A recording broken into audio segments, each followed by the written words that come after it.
Une piqûre puis un tour de toboggan, ces canards reçoivent leur première dose de vaccin. Pour leur éleveur, c'est un soulagement.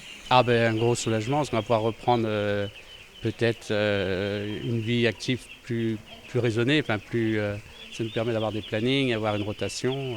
C'est ce qui a été long, c'est ce vide sans savoir ce qui allait nous arriver, quoi, dans l'attente.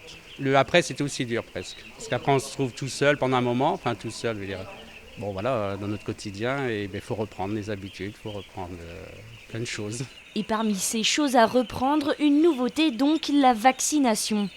Une première dose sous-cutanée à partir de 10 jours de vie et une deuxième après 18 jours. Les règles sont précises et surveillées par les vétérinaires. Température des vaccins, qualité d'injection, rythme d'injection, réalisation également de l'injection, c'est-à-dire qu'on contrôle également que les animaux sont vaccinés au bon endroit. Concrètement, sur un canard comme celui-ci, On n'a pas de traces de sang, on n'a pas de reflux de vaccin, il n'y a pas d'accident qui serait lié à une mauvaise réalisation de la vaccination ici.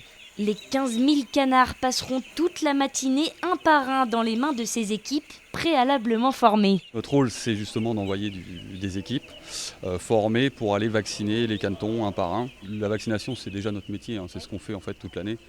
Donc en fait, c'était vraiment faire la formation qui était obligatoire, avoir aussi toutes les notions de biosécurité, de bien-être animal, et aussi les enjeux, que nous, les équipes, comprennent bien les enjeux qu'il y avait avec cette vaccination-là. Et l'enjeu est de taille pour les éleveurs, ce n'est pas Alain Bossis qui dira le contraire. Oui, on est toujours inquiet. Même encore aujourd'hui, on rentre dans les bâtiments, tu te dis, bon, en espérant que tout va aller bien.